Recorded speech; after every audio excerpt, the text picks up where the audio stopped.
Well, it's January the 6th, and this is what Holly and I got to see this morning. A little bit of a surprise. Hey, Holly. Oh, yeah, sweetie, hang on.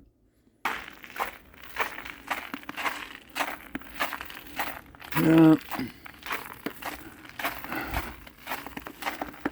I'm not sure what time it is. It's probably 7 o'clock now. But I just got rid of some of the snow on their car and put the garbage out.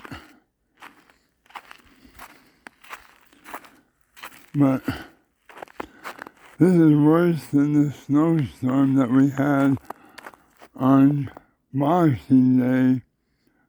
Christmas and Boxing Day. And even my neighbors, several palm trees here, are